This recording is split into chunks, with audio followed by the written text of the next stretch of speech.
85 पासे सेट किए जा रहे हैं, लेकिन केंद्र में ओबीसी, क्योंकि जिसकी जितनी संख्या भारी उसका साथ जरूरी भैया। अब बढ़े आगे।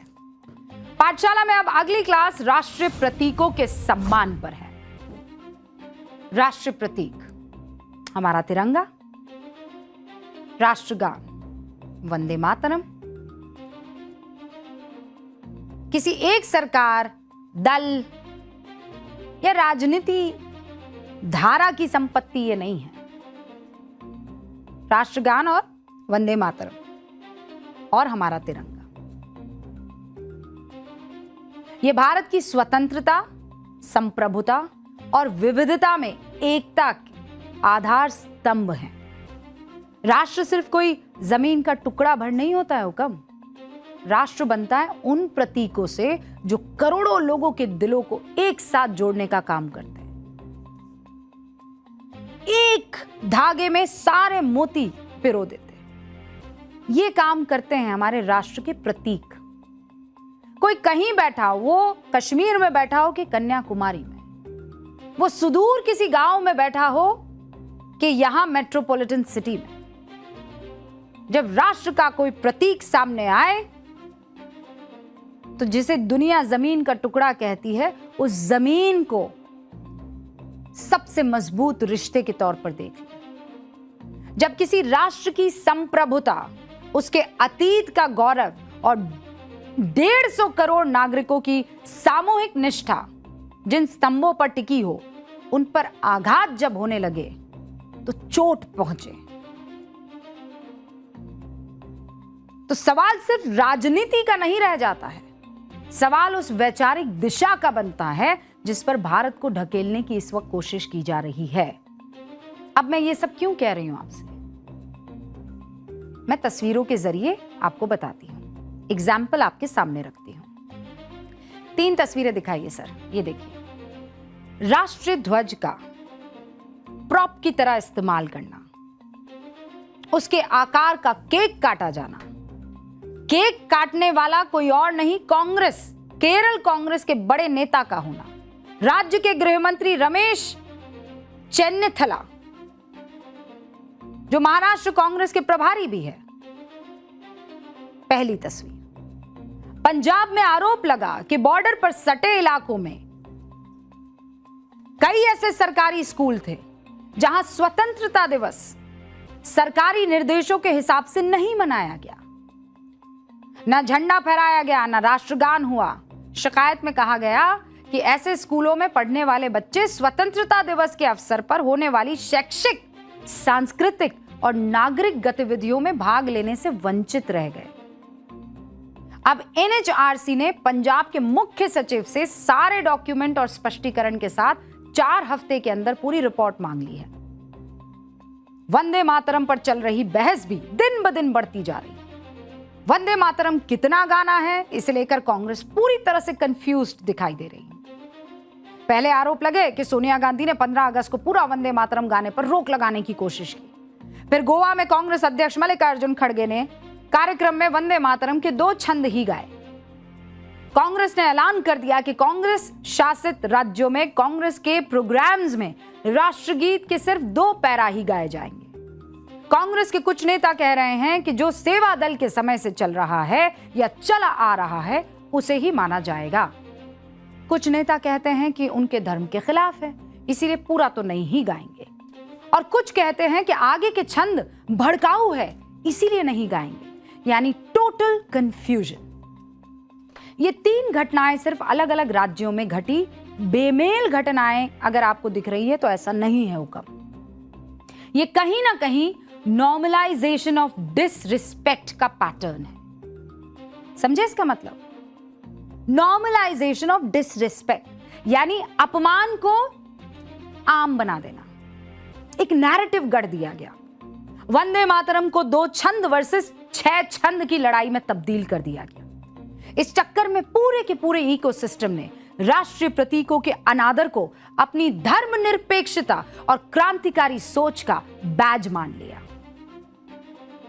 केरल के गृह मंत्री और कांग्रेस के कद्दावर नेता रमेश चेन्निथला जब स्वतंत्रता दिवस पर तिरंगे के रंगों में रंगे केक पर सरेआम छुरी चलाते हैं तो वो महज एक केक नहीं काट रहे होते, वो उस भावना पर प्रहार कर रहे होते हैं जिसके लिए देश की सरहद पर खड़े जवान सीने पर गोली खा जाते हैं। इस कारनामे को नासमझी की राजनीति कहकर इससे पल्ला नहीं झाड़ा जा सकता हुक्म। ये राष्ट्रीय प्रतीकों के प्रति मन में बैठी उस गहरी बेफिक्री का सबूत है जिसे लाइमलाइट की भूखी राजनीति में आम बना दिया गया है। भारतीय ध्वज संहिता 2002, उसमें स्पष्ट निर्देश हैं कि तिरंगे को किसी कपड़े, सजावट, काटने / खाने की वस्तु की तरह इस्तेमाल करना कानूनन अपराध है। ऐसा करने पर 3 साल तक की कैद, जुर्माना या दोनों एक साथ हो सकते हैं। एनसीआरबी के आंकड़ों के मुताबिक prevention of insults to national honour act के तहत 2014 से 2024 के बीच 699 मामले दर्ज किए गए, 1102 से ज्यादा लोगों को गिरफ्तार किया गया और इसी टाइम पीरियड में 60 आरोपियों को दोषी भी ठहराया गया।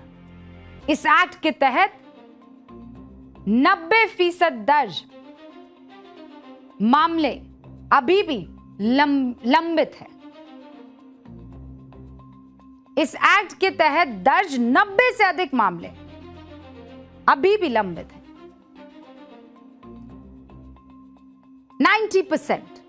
अब दूसरे मामले को देखिए। पंजाब में एनएचआरसी को एक गंभीर शिकायत मिली कि राज्य के ग्रामीण और पाकिस्तान बॉर्डर से लगे कई सरकारी स्कूलों में 15 अगस्त यानी स्वतंत्रता दिवस का आयोजन ही नहीं किया गया। आरोप लगाया गया कि पंजाब के ग्रामीण, दूर दराज और सीमा से सटे कई सरकारी स्कूलों में 15 अगस्त का राष्ट्रीय पर्व मनाया ही नहीं गया। आयोग ने तुरंत पंजाब के मुख्य सचिव को पूरे राज्य में वेरिफिकेशन ड्राइव चलाकर 4 हफ्ते के अंदर रिपोर्ट सौंपने का आदेश दे दिया। इसे लेकर जब पंजाब के सीएम से सवाल किया गया तो सुनिए उन्होंने क्या कहा। देखो, सानू पंजाब नू खास तौर पे देशभक्ति के सर्टिफिकेट ना देने कि तुसी तिरंगे नू प्यार नहीं करते। तिरंगा लैके ही असी दिता है। 90% कुर्बानियां तो पंजाबियों दियां ने। ये ह्यूमन नेशनल ह्यूमन राइट्स वाले कितों दे गुजरात दे होणगे, है ना? सो उन्हां नू कोई फौज है कोई थोड़ा। वाह मान साहब वाह। सवाल तो बहुत सीधा था कि क्या सच में पंजाब में सीमा से सटे इलाकों में स्वतंत्रता दिवस पर कोई कोताही बरती गई या नहीं। It was a very simple question. लेकिन आपने सीधी सफाई देने के बजाय मुद्दे की दिशा ही मोड़ दी। हमसे कोई ना पूछे राष्ट्रभक्ति। अरे भैया, आपसे कोई नहीं पूछ रहा है, आपसे सीधा सा सवाल पूछा गया। क्षेत्रीय कार्ड खेलना, पंजाब बनाम गुजरात की राजनीति शुरू कर देना, ये कैसा लॉजिक हुआ। पंजाब की मिट्टी का इतिहास और पंजाबियों का शौर्य कोई भूलेगा कभी? अमूल्य है वो। इस पर पूरे देश को फक्र है भैया, और किसी को भी इसे परखने या इसका प्रमाण पत्र देने की जरूरत नहीं है। लेकिन जब सवाल किसी विशेष आयोजन की चूक पर उठता है तो बात व्यवस्था की होती है, राष्ट्रभक्ति की नहीं। राष्ट्रभक्ति के विशाल इतिहास के पीछे छिपे बिना भगवंत मान को यह स्पष्ट करना चाहिए था कि आखिर जमीनी स्तर पर हुआ क्या है।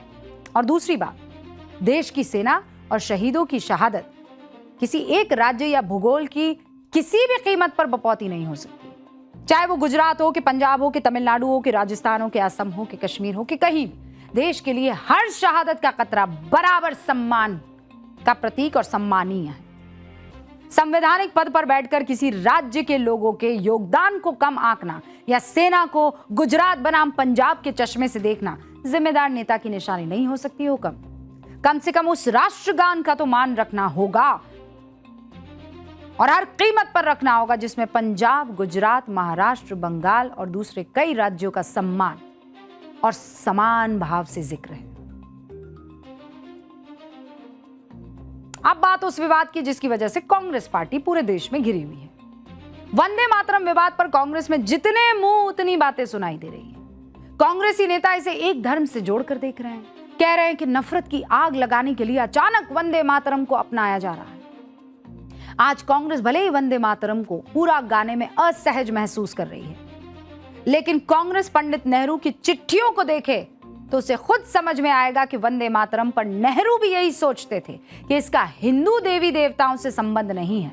जब वंदे मातरम को राष्ट्रगान बनाने की मांग उठी तो पंडित नेहरू के तर्क क्या थे, अब मैं वो आपको दिखाती हूं। 1 सितंबर 1937 वो तारीख, जवाहरलाल नेहरू ने सरदार जाफरी को एक चिट्ठी लिखी और क्या लिखा उसमें? कोई भी वंदे मातरम के शब्दों को देवी दुर्गा से नहीं जोड़ता, ये व्याख्या बेतुकी है, लेकिन ये गीत राष्ट्रगान के रूप में उपयुक्त नहीं है, इसमें बहुत सारे कठिन शब्द हैं जिन्हें लोग नहीं समझते। इसके बाद 20 अक्टूबर 1937 को पंडित नेहरू ने सुभाष चंद्र बोस को चिट्ठी में लिखा, गाने की पृष्ठभूमि मुसलमानों को चिढ़ा सकती है, संस्कृत भाषा की कठिनाई ज्यादातर लोगों को समझ में नहीं आती, मैं भी इसे बिना डिक्शनरी के सहायता के नहीं समझ सकता। गीत के खिलाफ विरोध सांप्रदायिक तत्वों द्वारा निर्मित उनके विरोध का आधार भी ठोस दिखता है। सांप्रदायिकता की तरफ झुकाव रखने वाले लोग इससे प्रभावित हुए हैं। यानी खुद पंडित नेहरू ने माना था कि वंदे मातरम किसी धर्म से जुड़ा हुआ नहीं है। हालांकि स्वतंत्रता संग्राम के दौरान मुस्लिम लीग के दबाव और सांप्रदायिक संवेदनशीलता का हवाला देकर इसके केवल पहले 2 छंदों को अपनाने पर सहमति बनी थी। कांग्रेस कह रही है कि वंदे मातरम और जन गण मन उसके लिए भावनात्मक मुद्दा है। अब मेरा सवाल सीधा है कांग्रेस से, अगर वंदे मातरम सिर्फ आपके लिए भावनात्मक मुद्दा है तो फिर 23 दिसंबर 1971 को इंदिरा गांधी सरकार ने राष्ट्रीय गौरव अपमान निवारण अधिनियम क्यों बनाया, जिसमें राष्ट्रीय गौरव के प्रतीकों का अपमान करने वालों के लिए सजा का प्रावधान है?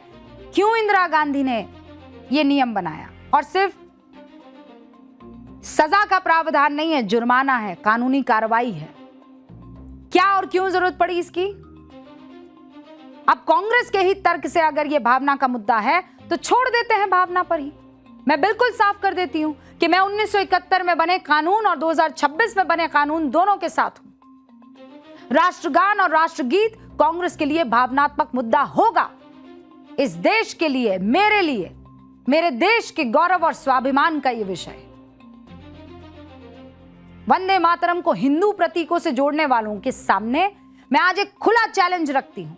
यह तर्क दिया जा रहा है कि वंदे मातरम में हिंदू देवी देवताओं और धार्मिक रूपकों का संदर्भ है, इसीलिए इसे पूरा नहीं गाया जा सकता। ठीक है साहब, लेकिन अगर सेक्युलरिज्म का यही पैमाना है तो फिर क्या यही नियम भारत के दूसरे राज्यों के राजकीय गीतों पर भी लागू होगा? खासकर विपक्षी पार्टियों का, जहां सरकारें हैं, वहां भी यह लागू होगा? अगर राष्ट्रीय या राष्ट्रगीत या राज्य गीत में पौराणिक, धार्मिक या सांस्कृतिक रेफरेंस देकर आपत्ति जताई जा रही है तो साउथ के कई ऐसे राज्य हैं जहां राज्य गीत में भी कई ऐसी चीजें हैं जिसको कहा जा सकता है कि यह हिंदू देवी देवता का बखान है। कर्नाटक का राज्य गीत है जय भारत जननीय तनुजाते। इस गीत में भारत माता और कर्नाटक को एक पवित्र भूमि माना गया है। इस गीत में सीधे तौर पर रामकृष्ण, वेद, कपिल, पतंजलि जैसे ऋषियों और सनातन परंपरा के प्रतीकों का उल्लेख है। तमिलनाडु का राज्य गीत तमिल ताई वाजत्तू। इस गीत में तमिल ताई यानी तमिल मां की वंदना की गई है। इसमें भाषा और भूमि को एक दिव्य देवी के रूप में प्रस्तुत किया गया है। आंध्र प्रदेश का राज्य गीत मां तेलुगु तिलिक्की तल्लिकी, मां तेलुगु तल्लिकी। यह गीत तेलुगु मां की स्तुति करता है। इसमें काकतीय रानी रुद्रमा देवी और विजयनगर साम्राज्य के सम्राट कृष्णदेव राय जैसे ऐतिहासिक हिंदू शासकों की महिमा का गान है।